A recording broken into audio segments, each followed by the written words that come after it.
प्यारे बच्चों नमस्कार। बच्चों ऑर्डिनरी डिफरेंशियल इक्वेशन के अंदर हम 2 लेक्चर डिस्कस कर चुके हैं और बच्चों लास्ट जिस टॉपिक के ऊपर हमने डिस्कशन किया था बच्चों वो टॉपिक हमारे पास था इंटीग्रेटिंग फैक्टर। वहाँ पे बच्चों हमने कुछ इस तरह की चीज़ें सीखी थी कि जो हमें डिफरेंशियल इक्वेशन बच्चों मिलती हैं, कुछ डिफरेंशियल इक्वेशन बच्चों ऐसी होती है जो एग्जैक्ट डिफरेंशियल इक्वेशन नहीं होती।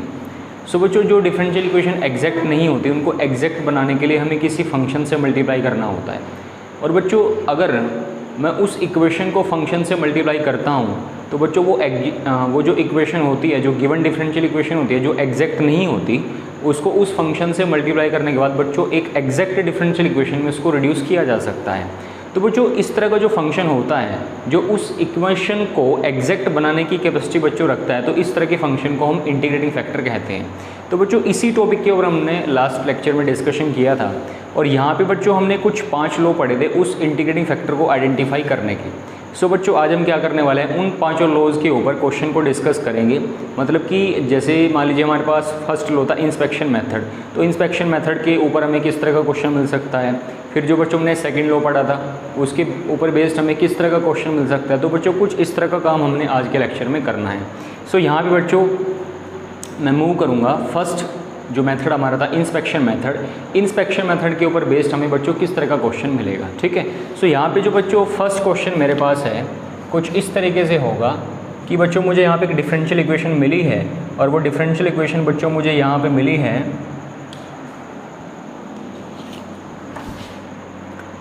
बच्चों, इक्वेशन मेरे पास है y² e⁻x प्लस बच्चों 2xy dx और माइनस बच्चों है x² dy = 0। तो बच्चों कुछ इस तरीके से मुझे यहाँ पे डिफरेंशियल इक्वेशन मिली है। सबसे पहले बच्चों मुझे करना क्या होगा कि जो भी मुझे डिफरेंशियल इक्वेशन मिलती है बच्चों उसको मुझे स्टैंडर्ड फॉर्म में कन्वर्ट करना होता है। बच्चों स्टैंडर्ड फॉर्म हमारे पास क्या होती है, स्टैंडर्ड फॉर्म बच्चों हमारे पास होती है mdx + ndy = 0। मतलब कि जो भी मुझे गिवन इक्वेशन है उसको पहले मुझे इस तरह के स्टैंडर्ड फॉर्म में कन्वर्ट करना होता है। तो इसके लिए बच्चों मुझे यहाँ पे छोटा सा चेंज करना पड़ेगा कि बच्चों मुझे यहाँ पे y² e⁻x प्लस 2xy बच्चों एज इट इज़ आएगा और यहाँ पे आएगा dx और इसको बच्चों मुझे कुछ इस तरीके से लिखना पड़ेगा, ठीक है। क्योंकि जब मैं इसको इस तरीके से लिखूंगा बच्चों ये मेरे पास बनेगी फर्स्ट इक्वेशन और इसको बच्चों जब मैं कंपेयर करूंगा mdx + ndy = 0 के साथ तो बच्चों मुझे m और n की वैल्यू मिलेगी। जहाँ पे जो m होगा वो एक फंक्शन होगा x और y का और ऐसे बच्चों जो n होगा वो भी मेरे पास एक फंक्शन होगा x और y का। सो बच्चों यहाँ पे जो मुझे m की वैल्यू मिलेगी, यहाँ पे बच्चों मुझे m की वैल्यू मिलेगी y² e⁻x 2xy और यहाँ पे बच्चों जो n की वैल्यू मिलेगी वो मुझे मिलेगी माइनस का x², ठीक है, कुछ इस तरह से। अब यहाँ पे बच्चों जब भी आप एग्जाम में इस तरह के क्वेश्चन को करोगे सबसे पहले तो आप बच्चों स्टैंडर्ड फॉर्म में कन्वर्ट करना, जो भी आपके पास गिवन डिफरेंशियल इक्वेशन होगी उसको फिर बच्चों कंपेयर करके आपको m और n की वैल्यू को आइडेंटिफाई करना है। फिर बच्चों मुझे m को y के रिस्पेक्ट में डिफरेंशिएट करना है और n को बच्चों मुझे x के रिस्पेक्ट में डिफरेंशिएट करना है। तो बच्चों जब मैं m को y के रिस्पेक्ट में डिफरेंशिएट करता हूँ तो यहाँ पे बच्चों मुझे मिलेगा, यहाँ पे आपको y², मतलब कि मुझे इसको y के रिस्पेक्ट में डिफरेंशिएट करना है तो बच्चों मुझे मिलेगा 2y e⁻x और यहाँ पे बच्चों मुझे मिलेगा 2x और जब मैं n को x के रिस्पेक्ट में डिफरेंशिएट करूँगा तो बच्चों यहाँ पे मुझे मिलेगा 2x। तो यहाँ पे आप बच्चों चेक करने की कोशिश करो, जो बच्चों करली m/y की वैल्यू आपको मिली है is not equal to n/x। मतलब कि इसका मतलब बच्चों ये हुआ कि जो गिवन डिफरेंशियल इक्वेशन है बच्चों वो एग्जैक्ट डिफरेंशियल इक्वेशन नहीं है। सो इसको एग्जैक्ट बनाने के लिए बच्चों मुझे किसी फंक्शन से मल्टीप्लाई करना पड़ेगा। और बच्चों मैंने ये भी बताया था आपको कि जब हम इंस्पेक्शन मेथड की बात करते हैं तो बच्चों इंस्पेक्शन मेथड में कुछ 4-5 खास तरह की हमें फॉर्म मिलती है डिफरेंशियल इक्वेशन की। तो बच्चों वो जो 4-5 खास तरह की जो डिफरेंशियल इक्वेशन जो होती है वहाँ पे बच्चों जो मैक्सिमम जो पॉसिबिलिटी होती है वो IF आने की, मतलब कि इंटीग्रेटिंग फैक्टर के आने की, वो बच्चों मैक्सिमम पॉसिबिलिटी या तो बच्चों 1/x² हो सकती है या फिर बच्चों हमारे पास हो सकती है 1/y² या बच्चों हमारे पास हो सकती है 1/xy या फिर बच्चों हो सकती है 1/x² y² या फिर बच्चों हो सकती है 1/x² + y²। तो बच्चों इस तरह की कुछ 4-5 पॉसिबिलिटी ही होती है IF के निकलने की, फैक्टर के निकलने की, अगर हमें जो भी डिफरेंशियल इक्वेशन है कुछ वो 4-5 फॉर्म की दे रखी है जो हमने बच्चों लास्ट लेक्चर में डिस्कस किया भी था। लेकिन बच्चों यहाँ पे आपको क्या करना पड़ेगा, जब भी बच्चों आप इंस्पेक्शन मेथड के क्वेश्चन करोगे तो आपको उसमें छोटा सा रफली काम करके देखना पड़ेगा कि जो भी इक्वेशन आपको मिली है जो एग्जैक्ट नहीं है उसको एग्जैक्ट बनाने के लिए मुझे किस फंक्शन से मल्टीप्लाई करना पड़ेगा। और बच्चों यहाँ पे मैक्सिमम 3-4 ही IF हैं, 3-4 ही फंक्शन ऐसे होंगे जो आपके लिए IF का काम करेंगे, इंटीग्रेटिंग फैक्टर का काम करेंगे, ठीक है। तो यहाँ पे बच्चों आपको थोड़ा सा रफली काम करना पड़ेगा ज़रूर, मतलब कि ऑब्जर्व करके देखना पड़ेगा कि कौन सा फंक्शन इस इक्वेशन को एग्जैक्ट बनाएगा। इसीलिए बच्चों हम इस मेथड को इंस्पेक्शन मेथड कहते हैं। सो बच्चों यहाँ पे इस इक्वेशन के लिए जो मेरा IF, जो मेरा इंटीग्रेटिंग फैक्टर बच्चों काम करेगा वो काम करेगा बच्चों 1/y², ठीक है। तो मैं क्या करने वाला हूँ बच्चों, इस इक्वेशन 1 को 1/y² से मल्टीप्लाई करके इसको एग्जैक्ट बनाने की कोशिश करता हूँ, ठीक। तो यहाँ पे बच्चों मैं लिखूँगा कि जो भी इक्वेशन मेरे पास है मल्टीप्लाई इक्वेशन 1 बाई 1/y²। तो बच्चों मैंने इस इक्वेशन को 1/y² से मल्टीप्लाई किया। तो बच्चों जब मैं इस इक्वेशन को 1/y² से मल्टीप्लाई करूंगा फिर उसको दोबारा फिर मल्टीप्लाई करने के बाद जब मैं इस इक्वेशन को फिर उसकी स्टैंडर्ड फॉर्म mdx + ndy = 0 से कंपेयर करूंगा बच्चों, तो जो मुझे यहाँ पे m की वैल्यू मिलेगी और n की वैल्यू मिलेगी वो बच्चों डिफरेंट होगी, ठीक।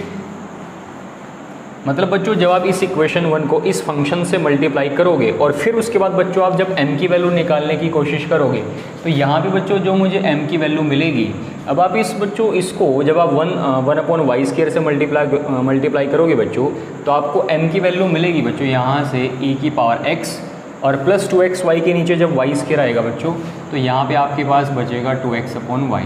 और इसी तरीके से जो फंक्शन n होगा वो बच्चों आपके पास बनेगा -x² के नीचे y², ठीक। अब बच्चों मुझे फंक्शन m को दोबारा फिर y के रिस्पेक्ट में डिफरेंशिएट करना है। तो जैसे बच्चे मैंने m को y के रिस्पेक्ट में डिफरेंशिएट किया तो इसका बच्चों डेरिवेटिव बनेगा 0 और इसका मेरे पास बनेगा -2x/y²। और जब मैंने बच्चों n को x के रिस्पेक्ट में डिफरेंशिएट किया तो बच्चों यहाँ पे मुझे मिलेगा -2x/y², ठीक। अब बच्चों आप ये आइडेंटिफाई करने की कोशिश करो कि जो वैल्यू मिली है ∗m/∗y की वो बराबर है बच्चों ∗ के। इसका मतलब ये हुआ बच्चों कि जो इक्वेशन 1 है बच्चों वो एक एग्जैक्ट डिफरेंशियल इक्वेशन बन चुकी है। जो इक्वेशन 1 थी बच्चों, जो अब तक एग्जैक्ट डिफरेंशियल इक्वेशन नहीं थी, जैसे ही मैंने बच्चों उसको फंक्शन 1/y² से मल्टीप्लाई किया तो बच्चों 1/y² से मल्टीप्लाई करके ये जो इक्वेशन है बच्चों वो एग्जैक्ट बन चुकी है क्योंकि इसने बच्चों इस कंडीशन को सेटिस्फाई कर दिया। इसका मतलब बच्चों जो 1/y² होगा इसके लिए, इस इक्वेशन के लिए, इस गिवन डिफरेंशियल इक्वेशन के लिए बच्चों एक इंटीग्रेटिंग फैक्टर का काम करेगा, ठीक है। अब बच्चों ऐसा भी हो सकता है कि इस इक्वेशन के लिए इसको छोड़ करके कोई और दूसरा फंक्शन भी IF का काम करे, ठीक। तो आप इसको बच्चों चेक भी कर सकते हो। अब यहाँ पे बच्चों इक्वेशन हमारी एग्जैक्ट बन चुकी है तो अब हमने क्या करना है बच्चों, हमें अपनी इक्वेशन का सॉल्यूशन निकालना है। और जब भी बच्चों हम इक्वेशन का सॉल्यूशन निकालते हैं तो उसका फॉर्मूला कुछ इस तरह से होता है। यहाँ पे बच्चों आएगा इंटीग्रल और यहाँ पे बच्चों फंक्शन लिखा जाएगा m। और बच्चों जो फंक्शन m मेरे पास है वो है e⁻x + 2x/y। और बच्चों इस m को मुझे x के रिस्पेक्ट में इंटीग्रेट करना है क्योंकि बच्चों यहाँ पे y होता है कांस्टेंट। और फिर बच्चों मैं प्लस में लिखता हूँ n के वो टर्म्स जो x को कंटेन नहीं करते, पर यहाँ पे बच्चों n के पास कोई ऐसा टर्म है ही नहीं जो x को कंटेन नहीं करता, तो यहाँ पे बच्चों फिर कुछ नहीं आएगा, ठीक। और बच्चों = में आएगा c। सो बच्चों इसको मुझे x के रिस्पेक्ट में इंटीग्रेट करना है तो e⁻x का जो इंटीग्रेशन होगा वो बच्चों वापस e⁻x मिलेगा। और यहाँ पे बच्चों 2/y जो x का इंटीग्रेशन होगा वो बच्चों मेरे पास होगा x² 2 और = c। तो बच्चों यहाँ पे 2 से 2 कटेगा तो आपके पास यहाँ पे बचेगा e⁻x, यहाँ पे आपके पास बचेगा e⁻x और ये बच्चों आपके पास बचेगा x² = c। तो ये बच्चों मुझे आंसर मिलेगा इस क्वेश्चन का e⁻x + x² = c। तो ये जो बच्चों मुझे आंसर मिला है ये हमारे लिए सॉल्यूशन का काम करेगा इस डिफरेंशियल इक्वेशन के, ठीक। तो बच्चों इस तरीके से हमने इंस्पेक्शन मेथड के क्वेश्चन को कंप्लीट किया। सो यहाँ पे बच्चों आपकी बुक में जितने भी क्वेश्चन हैं जो इंस्पेक्शन मेथड से रिलेटेड हैं बच्चों, आप उनको ज़्यादा से ज़्यादा प्रैक्टिस करने की कोशिश करें और ये बच्चों आइडेंटिफाई करने की कोशिश करें कि उस डिफरेंशियल इक्वेशन के लिए जो बच्चों एग्जैक्ट नहीं है उसको एग्जैक्ट बनाने के लिए मुझे किस फंक्शन से मल्टीप्लाई करना पड़ेगा, और जो भी फंक्शन बच्चों उसको एग्जैक्ट बनाएगा वही फंक्शन आपके लिए काम करेगा इंटीग्रेटिंग बच्चों फैक्टर का। ठीक है, अब बच्चों हम मूव करेंगे सेकेंड लॉ के ऊपर, और सेकेंड लॉ के ऊपर बेस्ड हमें किस तरह के क्वेश्चन को फेस करना पड़ेगा इसको बच्चों हम चेक करते हैं। बच्चों जो सेकेंड लॉ हमारे पास था कुछ इस तरीके से था कि बच्चों जो भी हमें गिवन डिफरेंशियल इक्वेशन मिलती है वो mdx plus ndy is equal to 0 की फॉर्म में होगी, और बच्चों जो हमें डिफरेंशियल इक्वेशन मिलेगी वो बच्चों हमें मिलनी चाहिए होमोजीनियस डिफरेंशियल इक्वेशन। और बच्चों यहाँ पे कुछ एक कंडीशन और थी कि जब मैं mx प्लस ny की वैल्यू निकालूंगा वो बच्चों नॉट इक्वल टू 0 होना चाहिए, और उस कंडीशन में बच्चों उस डिफरेंशियल इक्वेशन के लिए जो इंटीग्रेटिंग बच्चों फैक्टर होगा वो काम करेगा बच्चों 1/mx प्लस ny का। ठीक है, वो काम करेगा 1/mx प्लस ny का। तो बच्चों मैं इसके ऊपर बेस्ड एक क्वेश्चन लेने की कोशिश करता हूँ, और बच्चों क्वेश्चन मेरे पास कुछ इस तरीके से है। यहाँ पे बच्चों मुझे मिला है x² माइनस क्वेश्चन बच्चों मेरे पास कुछ इस तरीके से है x² minus 2xy² dx minus x³ minus 3x² और dy इज इक्वल टू 0। तो बच्चों कुछ इस तरीके से मुझे एक डिफरेंशियल इक्वेशन मिली है। ठीक बच्चों, जो भी डिफरेंशियल इक्वेशन मिली है उसको पहले बच्चों मैं स्टैंडर्ड फॉर्म में बनाता हूँ, क्योंकि बच्चों स्टैंडर्ड फॉर्म इक्वेशन की होती है mdx plus ndy is equal to 0। तो बच्चों इस माइनस को मैंने अंदर लिया और इस इक्वेशन को बच्चों मैंने कुछ इस तरीके से करके लिखा ये। ठीक है, सो यहाँ पे बच्चों इक्वेशन मेरे पास है x³ minus 2xy² into D X plus minus में है बच्चों x³ minus 3x² into D Y is equal to 0। तो सबसे पहले बच्चों मुझे चेक करना है कि ये जो गिवन जो मुझे इक्वेशन मिली है, जो मुझे डिफरेंशियल इक्वेशन मिली है, क्या वो इन दोनों कंडीशन को सेटिस्फाई करती है। पहली कंडीशन तो बच्चों ये है कि जो भी गिवन डिफरेंशियल इक्वेशन बच्चों मुझे मिली है वो होमोजीनियस होनी चाहिए। होमोजीनियस होने का मतलब ये हुआ कि उस डिफरेंशियल इक्वेशन में जो बच्चों फंक्शन m और फंक्शन n होगा वो होमोजीनियस फंक्शन होने चाहिए। अब बच्चों यहाँ पे जो फंक्शन m मेरे पास है, फंक्शन m में ये जो टर्म है बच्चों, इस टर्म की डिग्री कितनी है, सॉरी बच्चों यहाँ पे बच्चों मेरे पास है x²। तो बच्चों इस टर्म की डिग्री मेरे पास कितनी है, इस टर्म की डिग्री बच्चों मेरे पास है 3, इस टर्म की डिग्री भी बच्चों कितनी है 3, यहाँ पे भी डिग्री कितनी है बच्चों 3, यहाँ पे भी डिग्री कितनी है 3। तो बच्चों जो फंक्शन m हुआ, जो फंक्शन n हुआ, दोनों ही बच्चों होमोजीनियस फंक्शन है। इसका मतलब ये हुआ बच्चों ये जो डिफरेंशियल इक्वेशन मुझे मिली है वो एक होमोजीनियस डिफरेंशियल इक्वेशन है। ठीक है, मतलब कि बच्चों इसने इस कंडीशन को सेटिस्फाई तो कर दिया। अब मैं यहाँ पे बच्चों ये चेक करूँगा कि जो mx प्लस ny की वैल्यू होगी वो नॉट इक्वल टू 0 होनी चाहिए। तो यहाँ पे बच्चों मुझे करना क्या है, मुझे यहाँ पे mx प्लस ny की वैल्यू निकालनी है।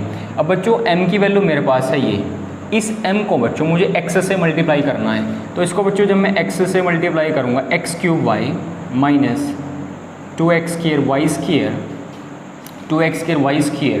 फिर बच्चों मुझे n को y से मल्टीप्लाई करना है। तो ये बच्चों मेरे पास कुछ इस तरीके से बनेगा माइनस x³ प्लस इसको बच्चों मुझे करना है y से मल्टीप्लाई। तो ये बच्चों मेरे पास बनेगा 3x², ये मेरे पास बनेगा बच्चों 3x²। और जब आप इसकी वैल्यू बच्चों निकालोगे तो ये आपके पास बनेगा x³ माइनस 2x²। तो ये मेरे पास बनेगा माइनस x³ और ये बच्चों मेरे पास आएगा प्लस 3x²। तो बच्चों x³ से x³ आपके पास कटेगा, और जब आप 3x² में से 2x² माइनस करोगे तो आपको बच्चों यहाँ पे मिलेगा x²। ठीक है, आपको यहाँ पे बच्चों क्या मिलेगा, आपको यहाँ पे मिलेगा x²। तो बच्चों mx प्लस ny की वैल्यू आपको क्या मिली है x², जो बच्चों 0 के इक्वल नहीं है। तो बच्चों इसने इस कंडीशन को भी सेटिस्फाई कर दिया। जो भी बच्चों मुझे वैल्यू मिली है mx प्लस ny की वो बच्चों नॉट इक्वल टू 0 है। इसका मतलब बच्चों इस कंडीशन में या जो इक्वेशन है जो आपको एग्जैक्ट नहीं है, जो आपके पास एग्जैक्ट नहीं है, तो इस कंडीशन में बच्चों जो इंटीग्रेटिंग फैक्टर आपका होगा वो होगा 1/mx प्लस ny, और बच्चों 1 के नीचे आएगा mx प्लस ny, और mx प्लस ny की वैल्यू बच्चों अभी हमने कितनी निकाली है x²। इसका मतलब ये हुआ बच्चों कि इस इक्वेशन के लिए आई एफ का काम कौन करेगा, वो काम करेगा 1/x²y²। और यहाँ पे बच्चों मैं एक चीज़ और ये बताना चाहूँगा कि जब भी आपको इस तरह के क्वेश्चन एग्जाम में मिलते हैं उन डिफरेंशियल इक्वेशन के जो अभी हम पढ़ रहे हैं बच्चों, तो यहाँ पे आपको सबसे पहले ये चेक करना पड़ेगा कि जो गिवन इक्वेशन है वो एग्जैक्ट नहीं है।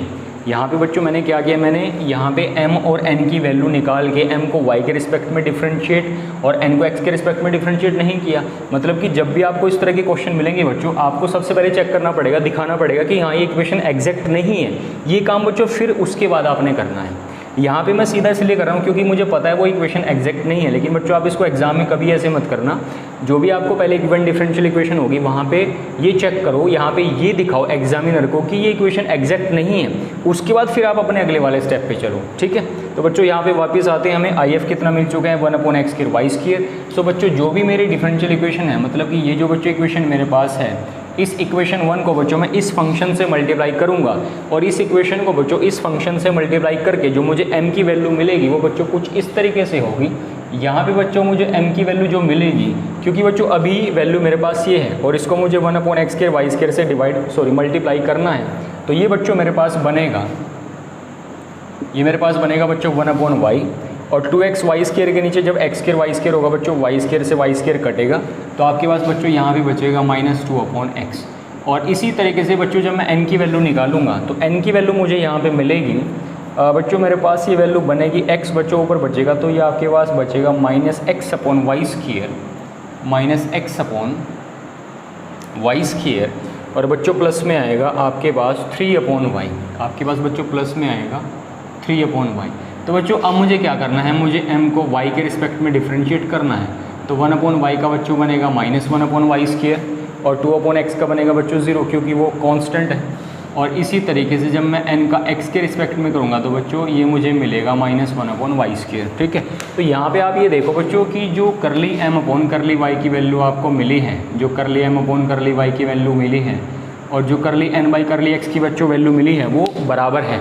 मतलब कि जो डिफरेंशियल इक्वेशन थी, जो अब तक एग्जैक्ट डिफरेंशियल इक्वेशन नहीं थी बच्चों, उसको जैसे मैंने इस फंक्शन के साथ मल्टीप्लाई किया तो वो बच्चों डिफरेंशियल इक्वेशन एग्जैक्ट बन चुकी है। और जैसे ही बच्चों डिफरेंशियल इक्वेशन एग्जैक्ट बनेगी तो फिर बच्चों मैं इसका सॉल्यूशन भी निकालूंगा और सॉल्यूशन बच्चों कुछ इस तरीके से निकलेगा कि जो मुझे फंक्शन m मिला है, मतलब कि 1/y -2x, इसको बच्चों मुझे इंटीग्रेट करना है x के रिस्पेक्ट में, क्योंकि यहाँ पे बच्चों y कांस्टेंट की तरह बिहेव करता है। और यहाँ पे मुझे n के वो टर्म्स लिखने पड़ेंगे जिनमें बच्चों x नहीं होगा, जो फ्री होंगे x से, और इसको बच्चों मैं y के रिस्पेक्ट में इंटीग्रेट करूँगा और बच्चों राइट हैंड साइड में आएगा c। और 1/y का बच्चों x के रिस्पेक्ट में इंटीग्रेशन कितना होगा x/y, और 2/x का होगा बच्चों 2 log x, और प्लस इसका बच्चों मेरे पास बनेगा 3 log y और इज इक्वल टू c। तो ये बच्चों मेरे पास आंसर होगा या ये मेरे पास सॉल्यूशन होगा इस डिफरेंशियल इक्वेशन का। ठीक है, तो कुछ इस तरीके से बच्चों आपने डील करना है सेकंड लॉ वाले क्वेश्चन के साथ। बड़ा इजी क्वेश्चन है बच्चों, इससे रिलेटेड भी या इससे मैच खाने वाले क्वेश्चन में जितने आपके पास बच्चों बुक में होंगे उनको आप बच्चों ज़्यादा से ज़्यादा प्रैक्टिस करने की कोशिश करें। ठीक है बच्चों, अब हम मूव करेंगे थर्ड क्वेश्चन के ऊपर, जो बच्चों थर्ड लॉ के ऊपर डिपेंड करेगा। बच्चों जो थर्ड लॉ हमारा था वो कुछ इस तरीके से था कि जो भी हमें डिफरेंशियल इक्वेशन मिलती है वो mdx + ndy = 0 की फॉर्म में होगी। लेकिन ये जो भी इक्वेशन बच्चों होती है वो एक फॉर्म में होती है बच्चों, और वो फॉर्म हमारे पास कुछ इस तरीके से होती है कि जो फंक्शन हमें f1 मिलेगा वो x × y की फॉर्म में होगा। मतलब कि इस फंक्शन में बच्चों जितने भी टर्म होंगे वो x × y की फॉर्म में होंगे, और प्लस बच्चों जो दूसरा फंक्शन मिलेगा वो भी x × y की फॉर्म में होगा। सॉरी बच्चों, यहाँ पे f1xy के साथ बच्चों dx भी आएगा, और प्लस जो फंक्शन मिलेगा दूसरा वो भी बच्चों x × y की फॉर्म में होगा, dy = बच्चों 0। ठीक है, कुछ इस तरह से आपके पास फॉर्म होनी चाहिए उस डिफरेंशियल इक्वेशन की। और बच्चों यहाँ पे आपको फिर क्या करना पड़ेगा, एक कंडीशन और होनी चाहिए बच्चों, यहाँ पे कंडीशन होनी चाहिए कि जो mx - ny होगा वो बच्चों ≠ 0 होना चाहिए। अगर बच्चों कुछ इस तरह की कंडीशन सेटिस्फाई हो जाती है तो उस कंडीशन में बच्चों जो आपका IF बनेगा वो बच्चों आपके पास बनेगा 1/mx - ny। तो कुछ इस तरीके से बच्चों हमने थर्ड लॉ के ऊपर डिस्कशन किया था। सो यहाँ पे बच्चों में क्वेश्चन लेते हैं जो इस थर्ड लॉ के ऊपर बच्चों डिपेंड होगा। क्वेश्चन बच्चों कुछ इस तरीके से है कि यहाँ पे बच्चों मेरे पास है 1 + xy into Y D X, 1 + xy y into D X, और यहाँ पे बच्चों मेरे पास है 1 - xy इंटू एक्स, यहाँ पे बच्चों मेरे पास होगा dy = 0। ठीक है, इसको कंफर्म कर लेते हैं बच्चों एक बार। 1 + xy into Y D X plus 1 - xy into X into dy = 0। ठीक है बच्चों, यही है। सो यहाँ पे बच्चों सबसे पहले जो भी हमें इक्वेशन मिली है वो बच्चों स्टैंडर्ड फॉर्म में है, और मतलब कि बच्चों ये इक्वेशन mdx + ndy = 0 की फॉर्म में है। और बच्चों आप ये भी चेक करने की कोशिश करो कि जो पहला फंक्शन मुझे मिला है उसका बच्चों हर एक टर्म x × y की फॉर्म में है, और इसी तरीके से जो दूसरा फंक्शन है बच्चों उसका भी जो टर्म है वो x × y की फॉर्म में होगा। तो बच्चों ये जो इक्वेशन है ये इस कंडीशन को बच्चों सेटिस्फाई करती है। सो बच्चों अब मुझे करना क्या है, मुझे यहाँ पे mx - ny की वैल्यू को निकालना है। तो mx - ny बच्चों m मेरे पास कितना है, m मेरे पास यहाँ पे है y प्लस xy², ये बच्चों मेरे पास m है, इसको मुझे x से मल्टीप्लाई करना है, और बच्चों मेरे पास जो n की वैल्यू होगी x - x²y, इसको बच्चों मुझे मल्टीप्लाई करना है y से। तो यहाँ पे जब आप इसको मल्टीप्लाई करोगे तो ये आपके पास बनेगा xy और ये बनेगा x²y² - xy प्लस x²y²। ठीक है, तो बच्चों xy से xy आपके पास यहाँ पे कटेगा, तो आपके पास बच्चों बचा 2x²y², और जो mx - ny की वैल्यू आपको मिली है वो बच्चों मिली है 2x²y², जो बच्चों 0 के बराबर नहीं है। तो यहाँ पे इस कंडीशन में बच्चों जो हमारा इंटीग्रेटिंग फैक्टर होगा, जो बच्चों IF होगा, वो काम करेगा आपका 1/2x²y²। ठीक है, मतलब ये हुआ बच्चों कि जो भी हमें डिफरेंशियल इक्वेशन मिली है बच्चों, जिसको बच्चों हम 1 मानते हैं, जो बच्चों एग्जैक्ट नहीं है, उसको एग्जैक्ट बनाने के लिए बच्चों मुझे इस फंक्शन से मल्टीप्लाई करना पड़ेगा। ये फंक्शन बच्चों है 1/2x²y², और जैसे बच्चों इस इक्वेशन को एग्जैक्ट बनाने के लिए जब मैं इस फंक्शन से मल्टीप्लाई करूँगा तो बच्चों जो मुझे m की वैल्यू मिलेगी वो कुछ इस तरीके से मिलेगी, क्योंकि बच्चों m आपके पास होगा y के नीचे आएगा 2x²y², तो बच्चों आपके पास यहाँ पे बनेगा 1/2x²y। ठीक है, और उसके बाद बच्चों फिर आपके पास यहाँ पे है xy² के जब बच्चों ये नीचे आएगा तो y² से y² कटेगा, तो x के नीचे बच्चों बचेगा 1/2x², तो यहाँ पे आपके पास बच्चों बचेगा 1/2x। ठीक है, इसी तरीके से बच्चों मुझे फंक्शन n की वैल्यू निकालनी है, और इसी तरीके से जब आप फंक्शन n की वैल्यू निकालोगे तो वो बच्चों आपको मिलेगी 1/2xy², 1/2xy², और बच्चों x² के नीचे होगा ये, तो ये आपको बच्चों मिलेगा 1/2y, ये आपको बच्चों मिलेगा 1/2y। तो अब मुझे क्या करना है बच्चों, इस फंक्शन m को y के रिस्पेक्ट में इंटीग्रेट करना है, डिफरेंशिएट करना है। तो ये बच्चों आपको मिलेगा -1/2x²y, और इसी तरीके से बच्चों जब मैं n को x के रिस्पेक्ट में डिफरेंशिएट करूँगा तो ये बच्चों मुझे मिलेगा -1/2x²y²। लेकिन बच्चों एक छोटी सी मिस्टेक है, इसको चेक करने की कोशिश करते हैं, क्योंकि बच्चों जैसे ही मैंने इसको यहाँ भी बच्चों y² भी है। ठीक, तो आप ये चेक करो बच्चों की जो करली m/y की वैल्यू है वो करली n/x के बराबर है। ठीक है, इसका मतलब ये हुआ बच्चों कि जो आपके पास इक्वेशन 1 थी, जो एग्जैक्ट इक्वेशन नहीं थी, तो वो बच्चों एग्जैक्ट बन चुकी है। और बच्चों मैं इसका सॉल्यूशन भी निकाल सकता हूँ। सॉल्यूशन बच्चों कुछ इस तरीके से निकलेगा कि यहाँ पे बच्चों मुझे m की वैल्यू लिखनी पड़ेगी 1/2x²y, और बच्चों प्लस 1/2x, और इसको मुझे यहाँ पे x के रिस्पेक्ट में इंटीग्रेट करना पड़ेगा, और फिर बच्चों मुझे यहाँ पे टर्म लिखनी पड़ेगी n की वो वाली जो x को कंटेन नहीं करती, मतलब कि बच्चों -1/2y, और इसको बच्चों इंटीग्रेट करना पड़ेगा मुझे y के रिस्पेक्ट में, क्योंकि बच्चों यहाँ पे x बिहेव करता है एज ए कॉन्स्टेंट। जैसे ही बच्चों मैं इसको x के रिस्पेक्ट में इंटीग्रेट करूँगा, जब मैं इसको x के रिस्पेक्ट में बच्चों इंटीग्रेट करूँगा तो यहाँ पे बच्चों जो 1/y होगा वो तो बच्चों बाहर आएगा, क्योंकि वो कांस्टेंट है, x के रिस्पेक्ट में करना है। तो बच्चों यहाँ पे 1/2y को बच्चों मैंने बाहर लिखा, x² बच्चों ऊपर जाके बनेगा x⁻², और x⁻² का इंटीग्रेशन होगा x⁻² + 1/−2 + 1, तो यहाँ पे बच्चों मुझे मिलेगा -1/x²। ठीक, और 1/2x का बच्चों मेरे पास बनेगा इंटीग्रेशन बच्चों यहाँ पे x के रिस्पेक्ट में, क्योंकि यहाँ पे बच्चों मुझे मिला है 2x, तो बच्चों मैं 1/2 को लिख लेता हूँ अलग, और 1/x का बच्चों मेरे पास बनेगा log x। ठीक है, इसी तरीके से बच्चों 1/2y का इंटीग्रेशन मेरे पास बनेगा log y is equal to C. तो कुछ इस तरीके से बनेगा बच्चों। अब ये जो बच्चों 1/2 है वो यहाँ पे भी है, यहाँ पे भी है, यहाँ पे भी है, तो मैं 1/2 को कॉमन लेके राइट हैंड साइड में भेज देता हूँ। ठीक, तो राइट हैंड साइड में बच्चों कौन है, कांस्टेंट सी को आप 1/2 से मल्टीप्लाई करोगे बच्चों वो तब भी कांस्टेंट ही रहेगा। तो इसको मैं कुछ इस तरीके से लिख सकता हूँ कि -1/x² प्लस, और इसको बच्चों मैं लिखूँगा, इसको मैं लिख सकता हूँ बच्चों log की प्रॉपर्टी के साथ log x/y is equal to वापस बच्चों मेरे पास यहाँ पे आएगा c। ठीक है, और यहाँ पे बच्चों एक छोटी सी शायद मिस्टेक और है, क्योंकि यहाँ पे बच्चों यहाँ पे 1/x आएगा।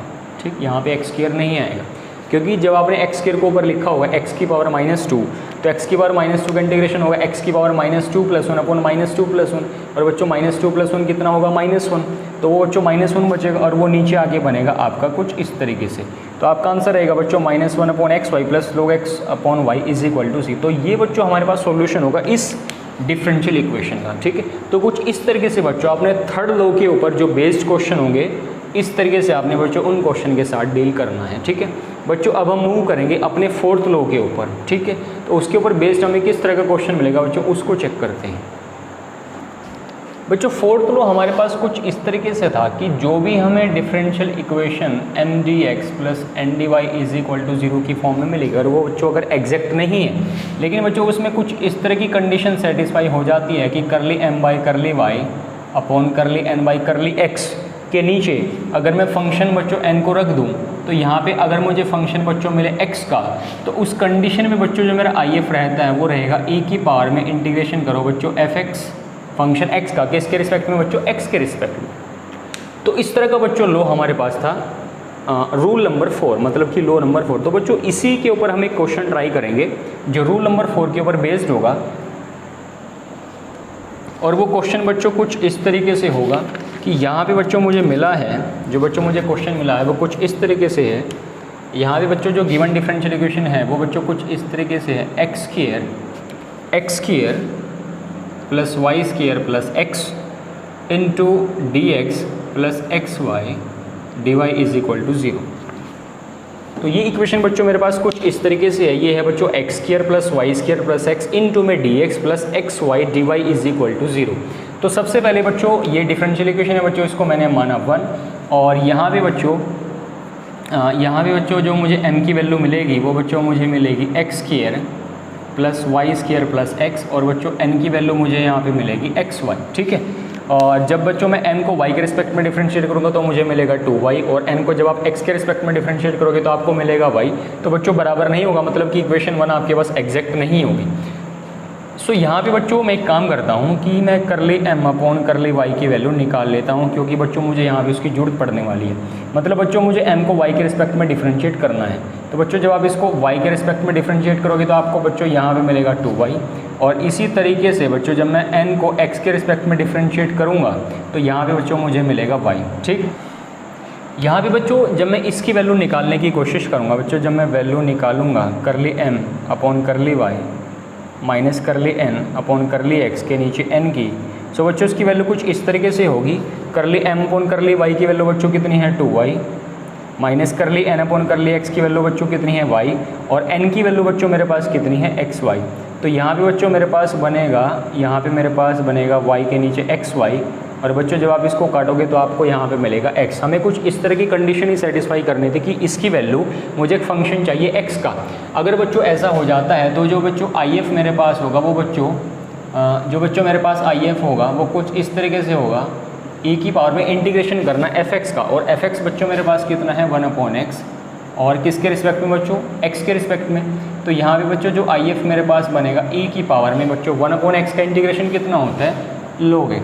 ठीक, log x, और बच्चों ये जो e होगा ये log होगा, ये इससे कैंसिल आउट होगा। तो यहाँ पे बच्चों जो मुझे वैल्यू मिलेगी if की वो मुझे कितनी मिलेगी x।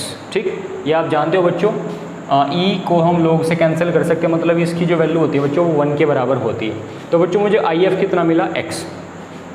जब बच्चों मैं इस फंक्शन को, जब मैं इस if को इस इक्वेशन 1 से मल्टीप्लाई करूँगा तो वहाँ पे बच्चों जो मुझे m की वैल्यू मिलेगी वो बच्चों मुझे यहाँ पे मिलेगी X cube plus X Y square plus X square, और जो बच्चों मुझे n की वैल्यू मिलेगी वो बच्चों मुझे मिलेगी एक्स स्क्वायर वाई। ठीक, और बच्चों इस m को अब फिर मुझे दोबारा किसके रिस्पेक्ट में डिफरेंशिएट करना है, y के रिस्पेक्ट में। तो ये बच्चों आप y के रिस्पेक्ट में आपके पास बनेगा 2xy, और इसी तरीके से जब आप n को x के रिस्पेक्ट में करोगे तो आपके पास बच्चों बनेगा 2xy। अब बच्चों दोनों चीज़ें बराबर आ चुकी हैं, मतलब इक्वेशन 1 एग्जैक्ट डिफरेंशियल इक्वेशन बन चुकी है। और बच्चों जब मैं इसका सॉल्यूशन निकालूंगा, सॉल्यूशन के लिए बच्चों मुझे यहाँ पे लिखना पड़ेगा फंक्शन x मेरे पास है X cube plus X Y square plus X square. इसको बच्चों मुझे इंटीग्रेट करना है x के रिस्पेक्ट में, प्लस n के वो टर्म्स जो x को कंटेन नहीं करते, लेकिन यहाँ पे बच्चों कोई ऐसा टर्म नहीं है तो यहाँ पे बच्चों कुछ नहीं आएगा, और इज इक्वल टू में आपका बच्चों कितना बनेगा c, इज इक्वल टू में आपका बनेगा c। सो इसको x के रिस्पेक्ट में बच्चों इंटीग्रेट कीजिए तो आपके पास बनेगा x की पावर 4 प्लस 4, और इसको जब आप x के रिस्पेक्ट में करोगे बच्चों तो एक्स स्क्वायर वाई स्क्वायर के नीचे आएगा 2, और प्लस ये बच्चों आपके पास आएगा एक्स क्यूब के नीचे 3 इज इक्वल टू ये कुछ इस तरीके से। ठीक है, आप बच्चों इसका आगे एलसीएम भी ले सकते हो। जब आप इसका एलसीएम लोगे तो आपके पास आंसर कुछ इस तरीके से होगा बच्चों, आपको यहाँ पे आंसर मिलेगा 3x की पावर 4 प्लस में आपको बच्चों जिस तरह से मान लीजिए अगर आप इस कैल्शियम लेते हो तो बच्चों 2, 3, 4 कैल्शियम आपके पास कितना बनेगा 12। ठीक है, और 12 जब आप इस कैल्शियम बनाओगे बच्चों तो आपके पास यहाँ पे बनेगा 3x की पावर 4, और ये बच्चों आपके पास बनेगा 6x स्क्वायर वाई स्क्वायर, और ये बच्चों ये आपके पास बनेगा 4x cube is equal to C. तो बच्चों अगले स्टेप में 12 को सी से मल्टीप्लाई करके कुछ नए कांस्टेंट का नाम दे देना, तो ये बच्चों आपके पास सॉल्यूशन होगा इस डिफरेंशियल इक्वेशन का। ठीक है, सो यहाँ पे बच्चों हमने कुछ इस तरीके से क्वेश्चन को कंप्लीट किया। अब बच्चों हमारा रहता है लास्ट वाला लॉ। तो लास्ट वाले लॉ में कुछ बच्चों अलग नहीं है, वहाँ पे बस हमें कुछ इस तरीके से चेंज करना होता है कि जो करली n अपॉन करली x है बच्चों वो पहले आ जाता है, और करली m अपॉन करली y बच्चों बाद में चला जाता है, और डिवाइड करते हैं हम m से। बस वहाँ भी बच्चों जो फंक्शन होगा वो हमें y का फंक्शन मिलना चाहिए, और जो बच्चों if निकलेगा फिर वो e की पावर में आएगा fy dy, मतलब कि उस फंक्शन y को हम e के पावर में y के रिस्पेक्ट में बच्चों उसको इंटीग्रेट करने की कोशिश करें। तो ये क्वेश्चन बच्चों आपको अपनी बुक में आसानी से मिल जाएगा, आप इसको ट्राई करने की कोशिश करें अपने आप बच्चों। ये मैं आपके लिए छोड़ूंगा क्वेश्चन आपके होमवर्क के लिए। सो यहाँ पे बच्चों हमने रूल्स के ऊपर डिस्कशन करने की कोशिश की, हमने लॉज के ऊपर डिस्कशन करने की कोशिश की, हमने उन क्वेश्चन के ऊपर डिस्कशन करने की कोशिश की जो IF के लॉज के ऊपर बेस्ड होते हैं। ठीक बच्चों, ये टॉपिक बहुत इंपॉर्टेंट है, आप इसकी ज़्यादा से ज़्यादा प्रैक्टिस करें बच्चों। फिर भी अगर आपका कोई डाउट है तो आप हमसे ज़रूर पूछ सकते हैं। ठीक है, I wish you good luck, thank you very much and thank you so much for watching this video.